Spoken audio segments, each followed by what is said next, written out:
Assalamualaikum warahmatullahi wabarakatuh. Alhamdulillahirabbil alamin wa bihi nasta'inu ala umurid dunya waddin wassalatu wassalamu ala asyrofil anbiya'i wal mursalin wa ala alihi wa ashabihi ajma'in amma ba'du. Ya ibadallah ittaqullaha haqqa tuqatih wa la tamutunna illa wa antum muslimun. Para pemirsa rahimakumullah, alhamdulillah kita bisa berjumpa pada kesempatan ini. Kita akan mencoba membahas tentang konsep istighfar yang lebih aplikatif di dalam kehidupan kita. Untuk memahami kata istighfar, yang pertama kita harus mencoba menganalisis tingkah laku kita berkaitan dengan kegiatan beristighfar. Sebagai pengantar, pertama kita menganalisis tingkah laku kita, kegiatan kita dalam konteks istighfar. Kemudian yang kedua, istighfar merupakan proses change, proses perubahan, dan ketika dihubungkan dengan taubat, kata istighfar menjadi satu kegiatan yang berorientasi kepada masa depan. Maka diperlukan pemahaman atau konsep baru tentang istighfar ini, sehingga kita bisa melihat manfaat atau peran daripada kita beristighfar dalam kehidupan kita. Selanjutnya kita juga akan mengetahui peran taubat dalam konteks kehidupan kita. Makna istighfar dari kalimat istaghfaro, ya, secara bahasa dari kalimat istighfar, ya, istaghfiru istighfaron, bahwa mustaghfir, dan maf'ulnya mustaghfar. Kata istaghfarullah artinya zanbahu, wa min dzanbihi walidzanbihi artinya tolaba minhu ayyadfiruh. Dalam bahasa Indonesia, memohon agar Allah menghapuskan dosanya. Ghafaro zanbahu atau ghafaro anhu zanbahu wa ghafaro lahu zanbahu artinya afa anhu, dimaafkan, kemudian di satarahu bil afwi. Ini di sataro itu ditutupi. Ghafaro zanbahu, ghafaro anhu zanbahu, ghafaro lahu zanbahu artinya afa anhu, dimaafkan. Satarahu bil afwi artinya ditutupi dosa-dosanya dengan pemberian maaf wal musamaha.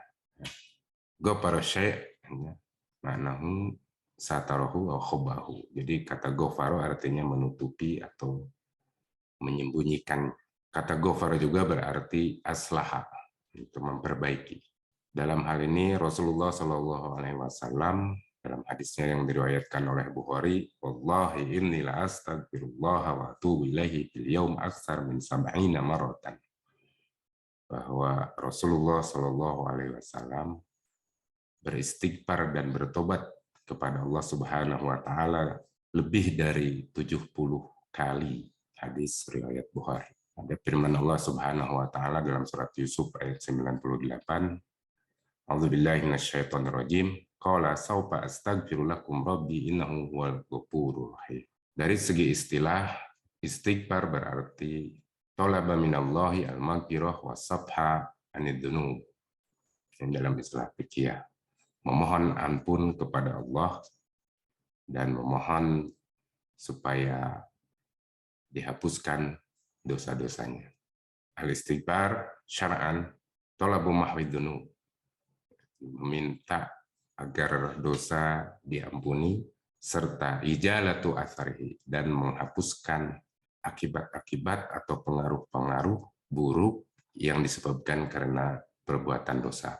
Wa wiqayatu syarrihi, dan menjaga, ya, mohon kepada Allah supaya Allah menjaga diri kita dari akibat buruk yang disebabkan oleh dosa yang dilakukan. Ya, al-istighfar talabul maghfirah. Al-maghfirah itu ampunan itu berarti wiqayatu syarri dzanbi, terhindar dari berbagai macam hal yang buruk karena disebabkan oleh perbuatan dosa. Para pemirsa rahimakumullah, dari sini kita melihat bahwa medan makna daripada istighfar itu pertama ada musamahah wal afu anil dzanbi. Jadi dimaafkannya perbuatan dosa. Kemudian terhindarnya dari keburukan akibat perbuatan dosa. Wiqayah minasyarri. Kemudian ada kata-kata satrun, satara, artinya menutupi perbuatan dosa. Mahwu wa ijalatu asarihi. Menghapuskan akibat-akibat atau pengaruh yang bisa dilahirkan dari perbuatan dosa tersebut. Kemudian ada kata islah. Jadi ada kata perbaikan. Dari sini kita melihat bahwa yang dimaksud dengan istighfar itu adalah proses perbaikan dengan menghapus masa silam, masa lalu, perbuatan-perbuatan dosa yang sudah dilakukan, dengan memohon ampunan kepada Allah Subhanahu wa Ta'ala, sehingga kita terbebas dari akibat buruk dari perbuatan dosa tersebut. Kemudian dihubungkan dengan taubah. Kata istighfar banyak sekali dihubungkan dengan kata taubah di dalam Al-Quran. Sekarang pertanyaannya, taubah itu apa? Dari segi bahasa, taubah adalah masdar dari taba, yang maksudnya adalah ar-ruju anil fi'li ma'an nadam fil qalbi wa istighfar bil lisan. Artinya kembali ke jalan yang benar dengan meninggalkan perbuatan dosa dan merasa menyesal dalam hati atas perbuatan dosa tersebut, kemudian diungkapkan dengan ucapan istighfar yang dilakukan oleh lisan kita. Jadi ada hati, ada kembali, dan ada istighfar dengan lisan. Hati harus merasa menyesal, kemudian lisan mengucapkan istighfar, kemudian aktivitas kejiwaan kita yaitu kembali ke jalan ketaatan dan meninggalkan berbagai macam dosa.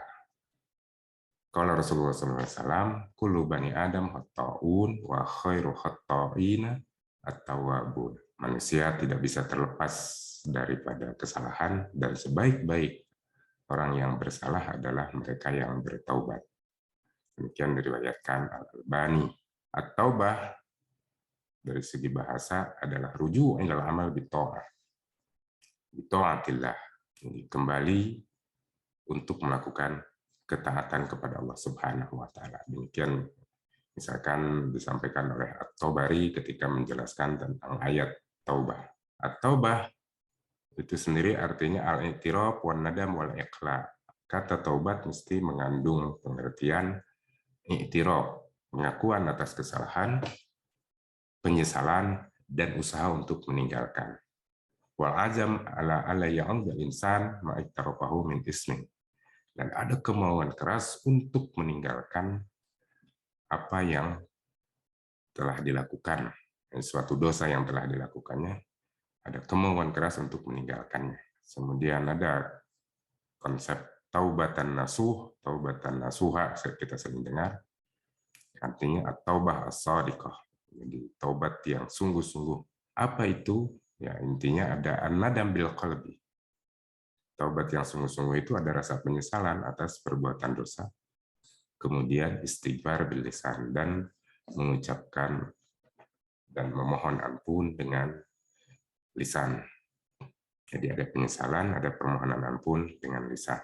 Kemudian juga dari segi istilah, taubat berarti tarkudz dzanbi wa nadam alaihi, meninggalkan dosa dan menyesali perbuatan tersebut, serta wal azam ala adamil audah ilaihi, bertekad kuat untuk tidak melakukan dosa itu lagi. Waradul hukuk li ashabiha, jika hubungannya dengan sesama manusia, kesalahannya itu misalkan mengambil hak orang lain, maka bertaubat diartikan memberikan hak kepada sesama yang diambil oleh kita.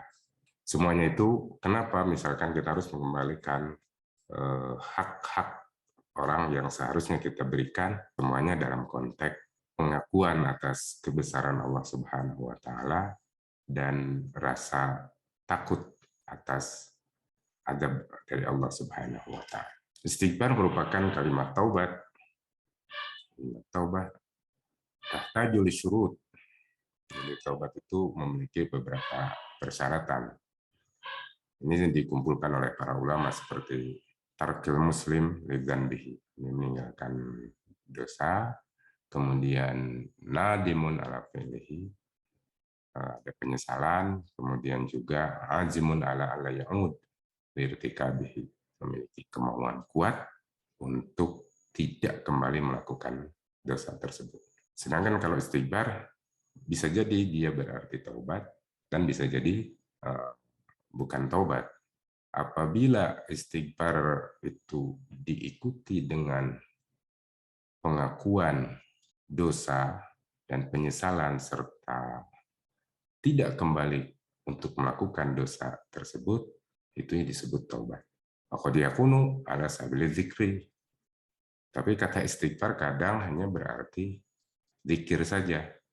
Jadi hanya berupa ungkapan saja, seperti misalkan mengungkapkan Rabbi firli, astagfirullahaladzim, fahuna yusammal istighfar laisa taubatan. Kalau ini belum berarti taubat, kalau hanya ucapan dengan lisan saja. Summa al-istighfar yakunu amma aslafal abdu minal ma'asi. Jadi istighfar itu dilakukan sebagai usaha seseorang untuk memohon ampunan atas dosa yang telah dilakukan. Nah, ini yang sudah lalu. Tapi kalau taubat, fahiya lima yastaqbilul abdu. Taubat itu tekad, niat kuat untuk kembali ke jalan yang benar dengan meninggalkan perbuatan maksiat, perbuatan dosa. Jadi dia ke depan. Orientasinya ke depan. Kalau istighfar boleh dikatakan atau dapat dikatakan sebagai muqaddimah, permulaan daripada tindakan taubat.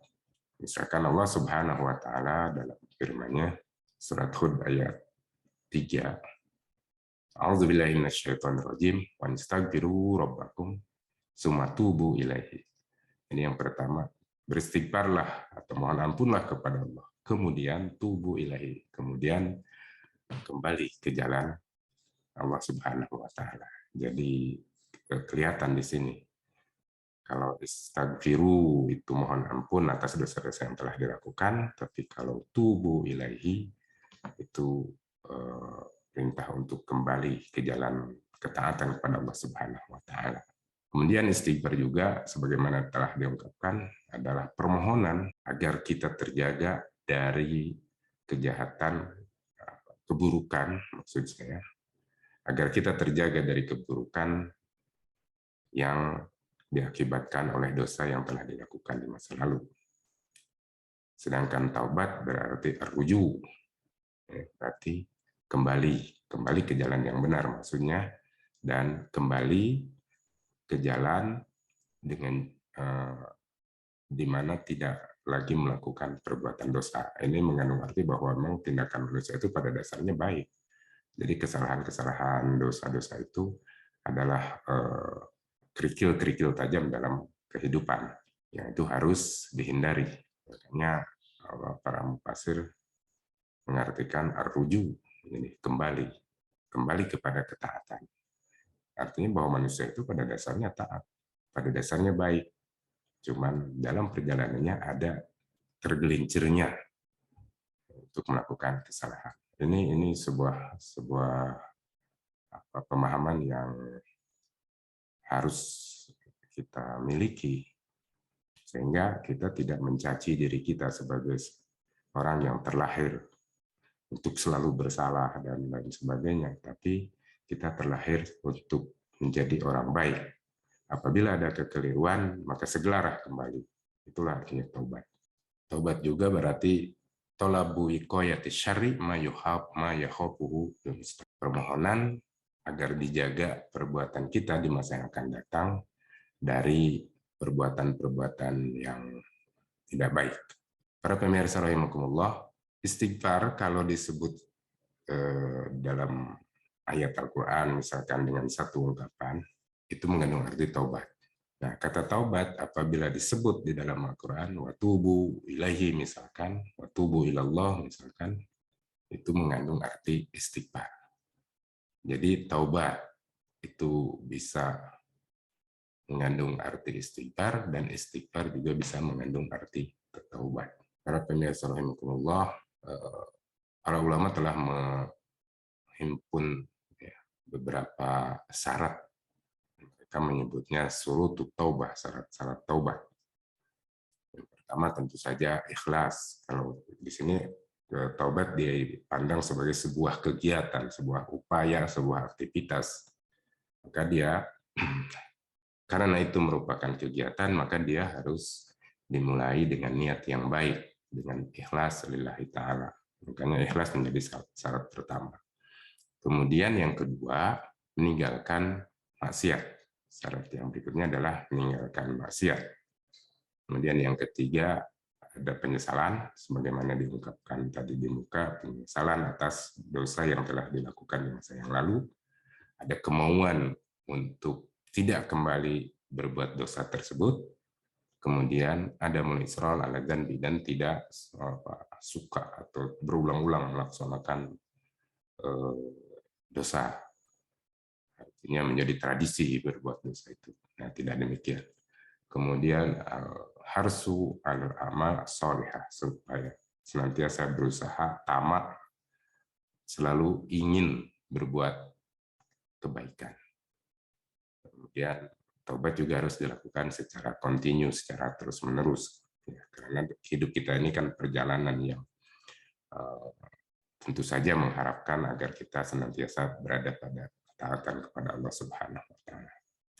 Kalau melihat syarat-syarat ini bisa kita pahami bahwa kegiatan taubat adalah sebuah upaya perbaikan diri atau pembentukan kepribadian kita sebagai seorang muslim untuk senantiasa sejalan dengan syariat Allah Subhanahu wa Ta'ala, untuk senantiasa sejalan dengan tradisi, kebiasaan, keyakinan yang dibangun atas dasar iman kepada Allah Subhanahu wa Ta'ala.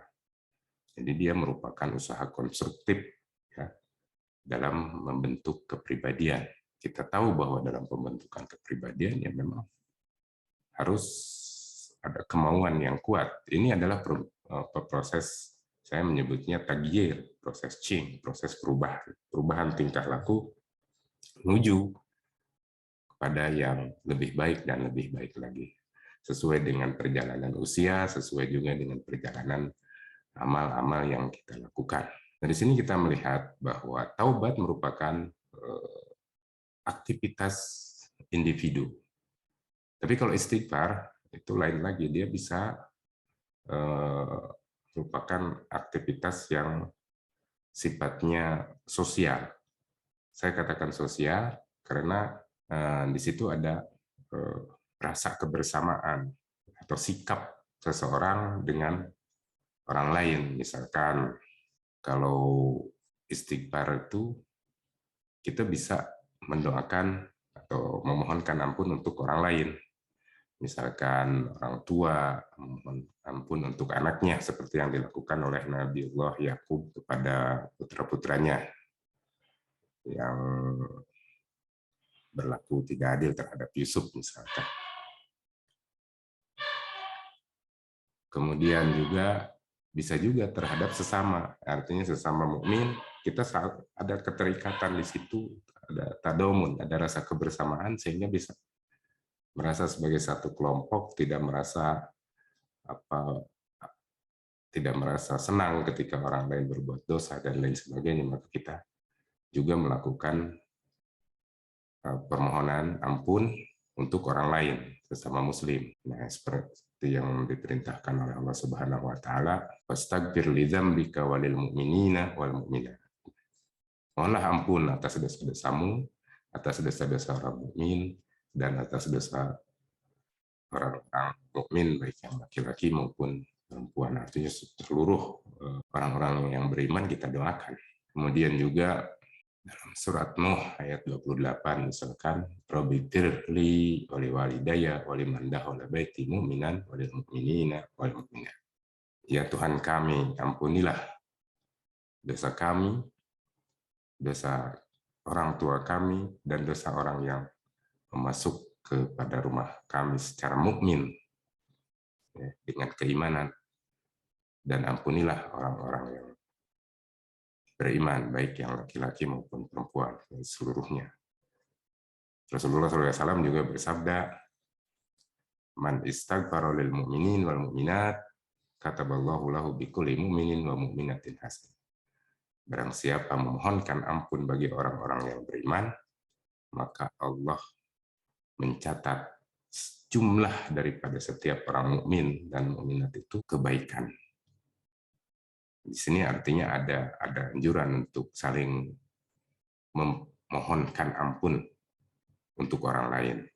Di sini adalah dimensi bahwa istighfar nasyat ijtimai. Istighfar itu merupakan aktivitas kelompok ya, yang juga merupakan wujud daripada kebersamaan, rasa kebersamaan, kepedulian terhadap orang lain. Sedangkan taubat itu tidak disuruh untuk melakukan pertobatan untuk orang lain, ya, tidak ada nasnya. Tapi kalau istighfar ada diperintahkan nasnya. Demikian para pemirsa rahimakumullah. Nah, ini erat hubungannya dengan tingkah laku, behavior.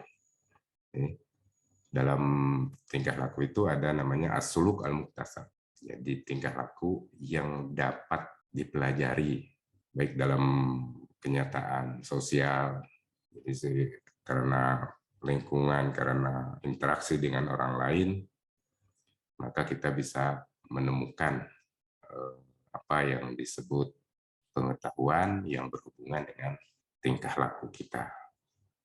Ini disebut apa namanya, bisa ada yang imitasi ya, jadi bisa meniru, melihat orang lain baca Quran, kita meniru baca Quran, orang lain sholat taraweh, kita meniru melakukan itu kan hasil pembelajaran, menerima kebaikan orang lain, kemudian kita merasa juga ingin melakukan kebaikan terhadap orang lain yang semisal atau lebih. Ini merupakan pengetahuan-pengetahuan yang bisa diaplikasikan dalam kehidupan sehingga memiliki nilai lebih daripada kehidupan kita, dan itu ketika terinternalize dalam diri kita menjadi model kepribadian yang kita miliki. Ya, kemudian tingkah laku juga ada yang sifatnya normal, artinya penyesuaian sikap kita dengan tradisi yang berlaku di masyarakat. Ya, apakah tradisi itu misalkan sesuai dengan ajaran Islam atau ilmu Islamnya, atau tradisi yang berlaku di masyarakat secara umum, ya, itu sifatnya penyesuaian daripada tingkah laku kita.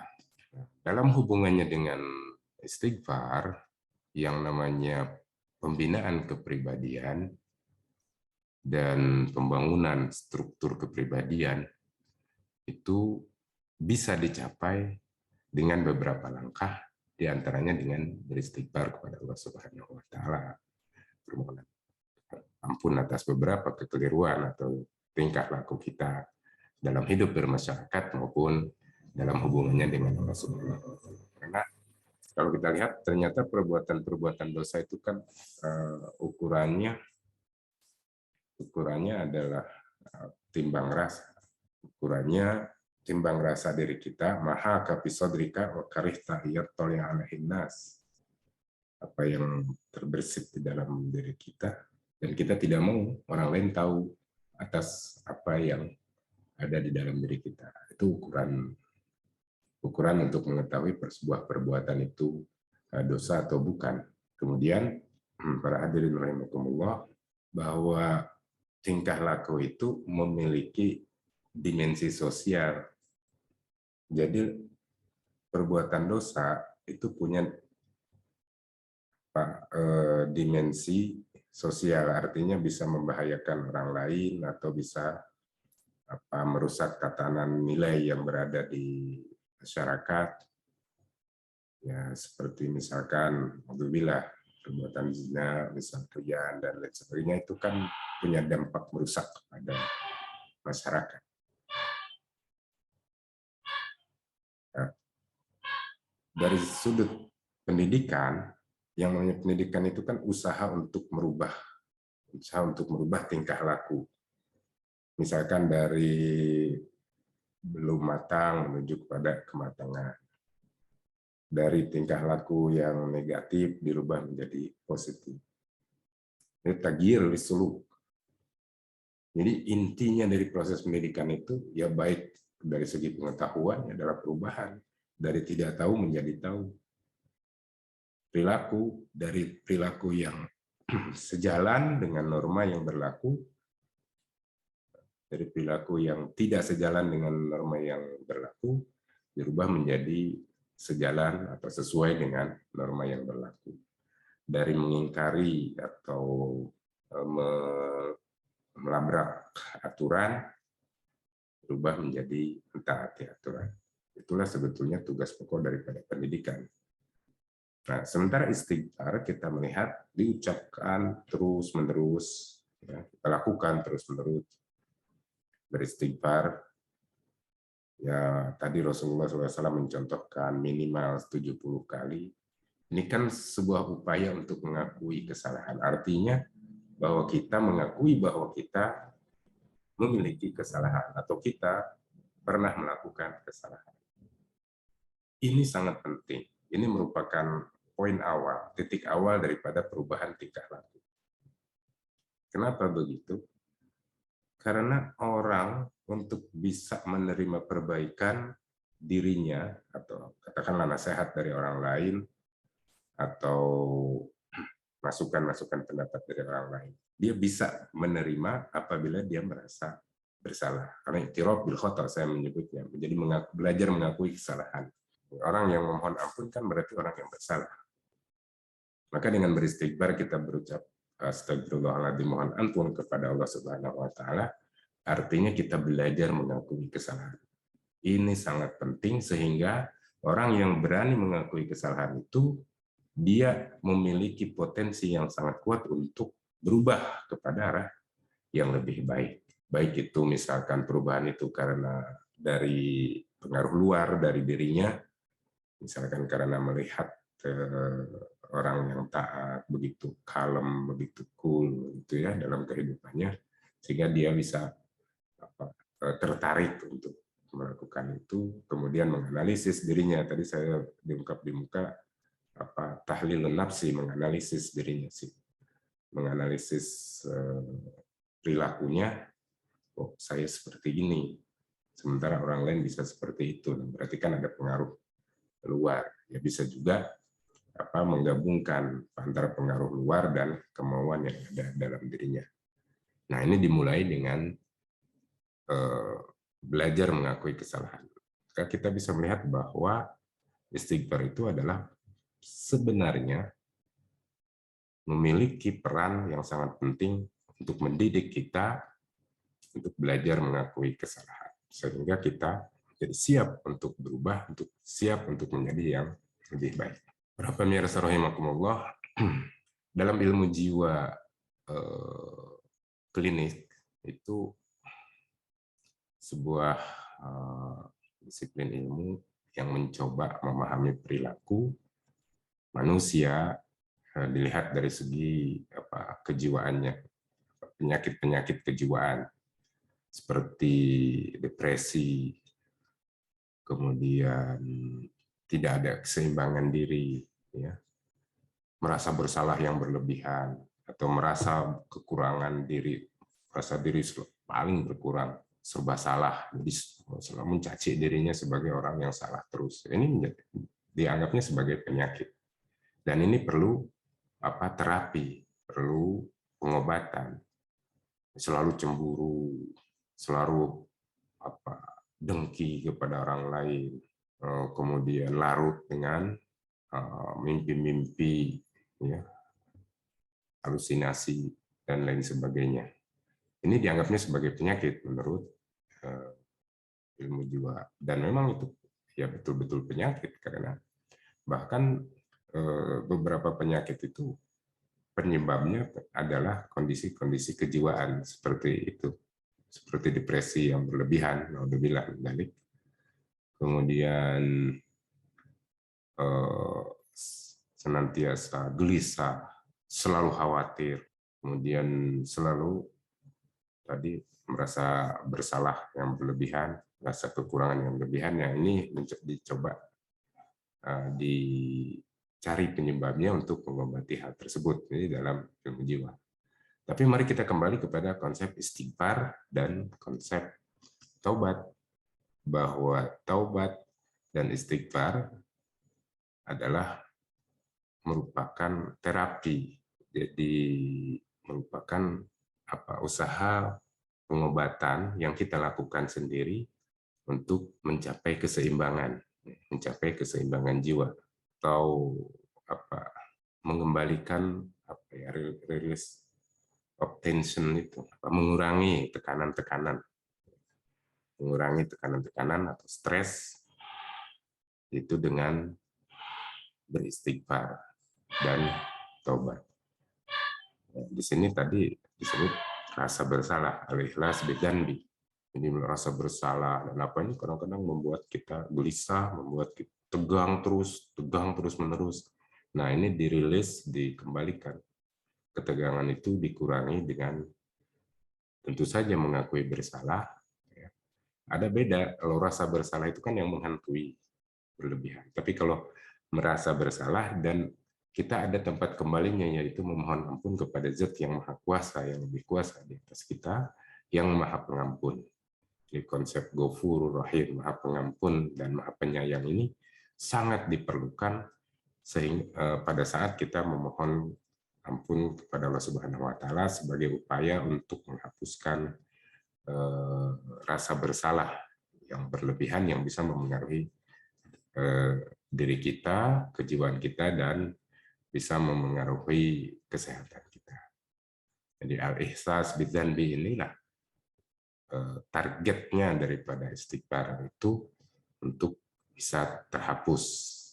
Sehingga dengan beristighfar ada melahirkan rasa tenang, ada keseimbangan jiwa, ya. Dari segi tingkah laku yang boleh jadi dilaksanakan walaupun itu bertentangan dengan norma, sehingga melahirkan rasa bersalah yang berlebihan, yang itu bisa membuat kehidupan kita menjadi tidak tenang, tidak nyaman, selalu gelisah. Dihapusnya dengan beristighfar. Maka dari sini kita bisa melihat bahwa istighfar itu sebetulnya adalah kasih sayang Allah Subhanahu wa taala. Jadi ajaran, suruhan, perintah untuk beristighfar adalah bentuk kasih sayang Allah Subhanahu wa taala, bagaimana kita menyelesaikan persoalan-persoalan kehidupan kita yang bisa melahirkan rasa bersalah yang berlebihan, atau sense of guilt, ya, rasa bersalah yang berlebihan, yang itu bisa mempengaruhi badan kita, yang bisa memengaruhi kesehatan kita. Nah, ini problem berat yang kemudian Allah didik kita dengan cara beristighfar. Nah, ketika permohonan ampun kita itu diterima oleh Allah Subhanahu wa taala, maka disitulah proses taubat, proses kembali kepada tindakan yang lebih konstruktif, yang lebih baik, misalkan dari maksiat menuju ketaatan.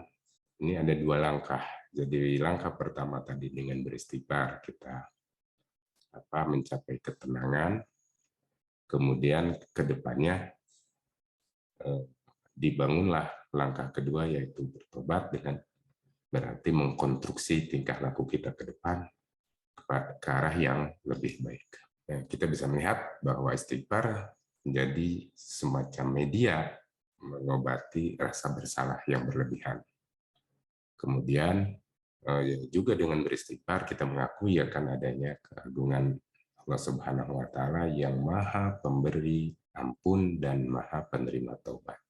Pintu taubat masih terbuka. Kemudian membebaskan diri kita dari kegelisahan, mencapai hal tawazun, kondisi yang seimbang. Tidak terlalu menyesali perbuatan sehingga menjadi salah dalam mengambil keputusan, tapi juga tidak sembrono sehingga terus-menerus melakukan kesalahan. Tapi adalah berusaha untuk terus-menerus memperbaiki tingkah laku kita dalam perjalanan hidup kita. Dengan demikian, para pemirsa rahimakumullah, bahwa istighfar itu merupakan titik awal daripada change, daripada perubahan. Kemudian merasa bersalah atau merasa memiliki kekurangan, itu akan mampu melumatkan ego kita, atau merasa superior, merasa paling benar terus, tidak pernah merasa bersalah. Itu bahaya juga. Jadi kalau sangat merasa bersalah berlebihan, itu juga berbahaya. Dan merasa selalu benar terus juga berbahaya. Maka dengan diperintahkan untuk beristighfar, di mana bahwa kita memang ada saja kekeliruan sehingga kita harus beristighfar, terjadilah keseimbangan tadi. Tidak terlalu down dan juga tidak terlalu atas, merasa paling, ya, tidak juga terlalu merasa paling kurang.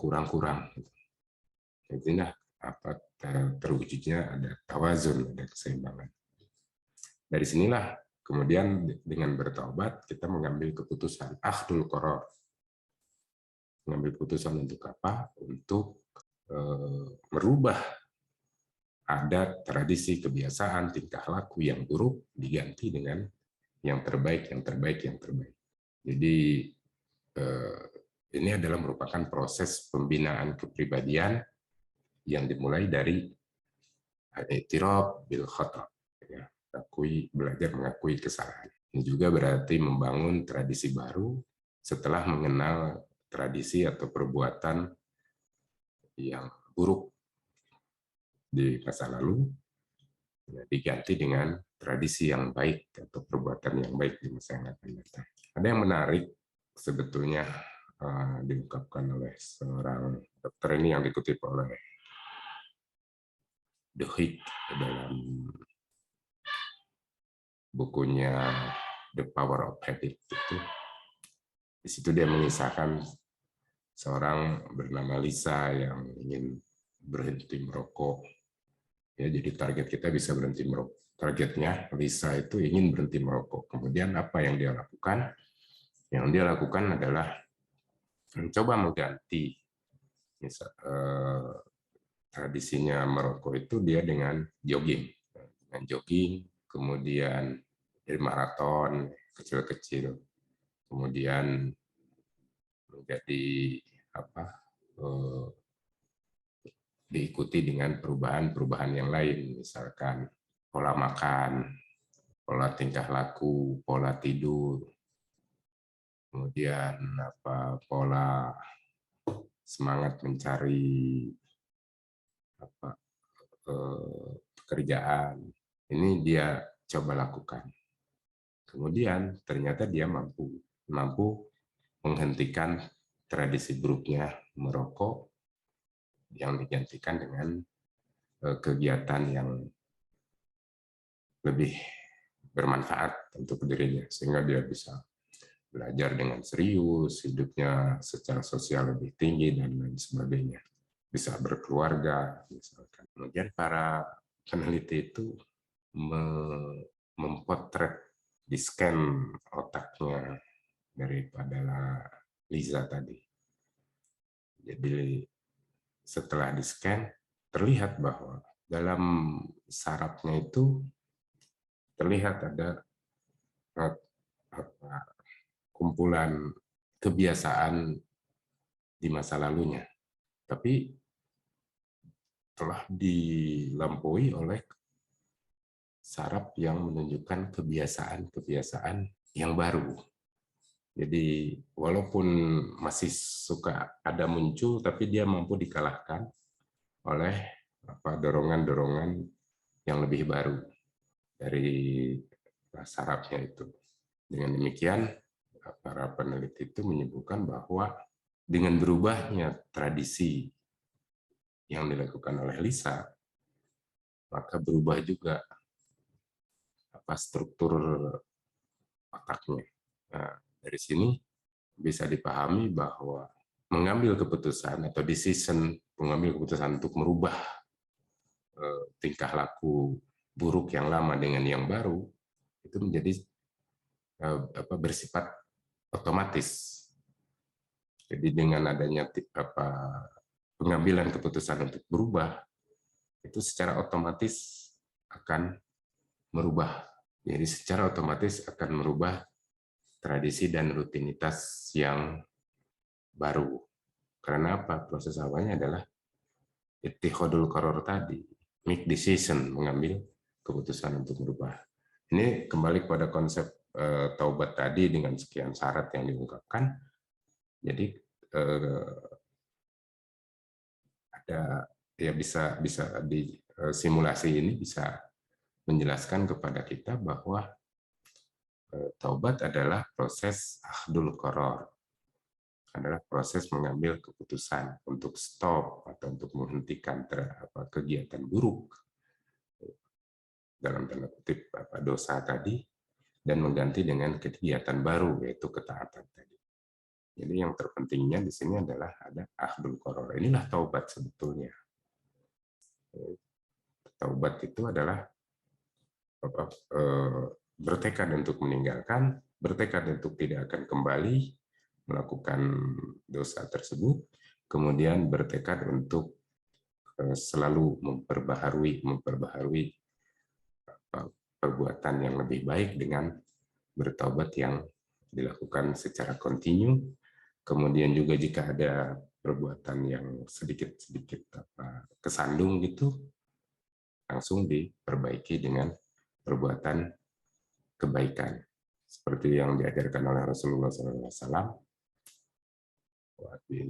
sayyi'at al-hasanat tamhuha. Jadi apabila entah karena godaan atau apa tersandung melakukan keburukan, langsung harus ditimpa lagi dengan berbuat kebaikan sehingga mampu menghapus perbuatan buruk tadi. Jadi dengan demikian kita bisa memahami bahwa aktivitas perubahan diri itu kan sangat pribadi dan sangat berhubungan dengan kemauan keras yang dimiliki oleh seseorang. Merupakan tindakan individual membantu untuk mengambil keputusan atau tindakan mengambil keputusan untuk berubah.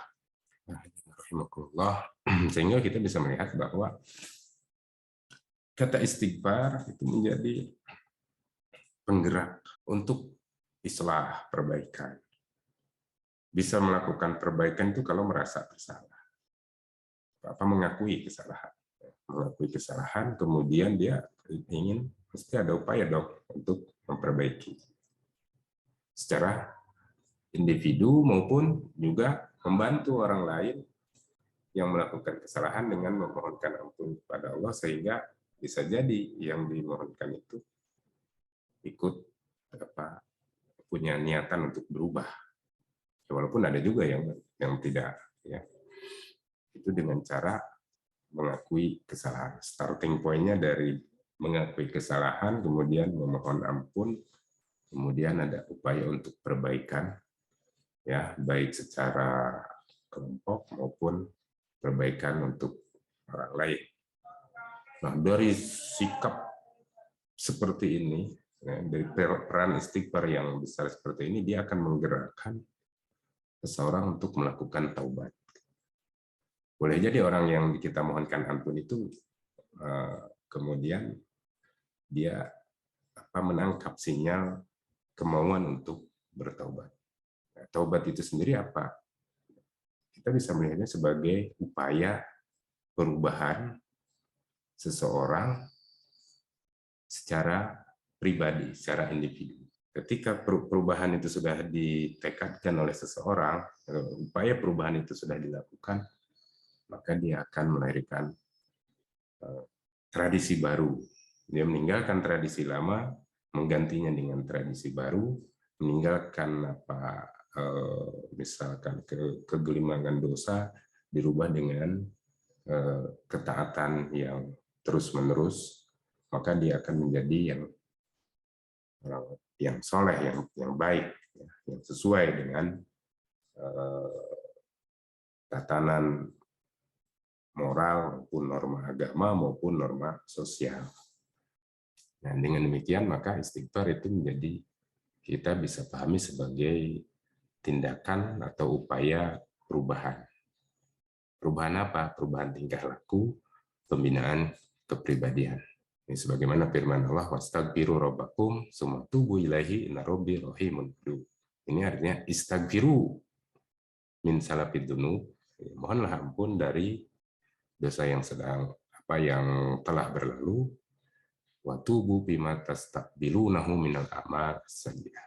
Dan kembalilah untuk masa yang akan datang ke jalan ketaatan kepada Allah Subhanahu wa taala. Istighfar, kemudian taubat, endingnya adalah terbentuknya kepribadian yang diidam-idamkan. Terlahirnya tradisi yang didapat dari proses pembelajaran itu. Jadi kata istighfar itu kan proses analisis asas tindakan tingkah laku. Kata taubat adalah proses pembelajaran untuk melakukan perubahan. Maka terlahirlah kebiasaan baru, al-adah jadidah al-muktasabah. Hadirin rahimakumullah, itu yang bisa disampaikan dalam konteks memahami istighfar dengan melihat sebagai media untuk coaching, untuk melakukan perubahan dan pembentukan kepribadian dari kita. Wallahu a'lam. Hadanallahu wa iyyakum ajmain. Wassalamualaikum warahmatullahi wabarakatuh.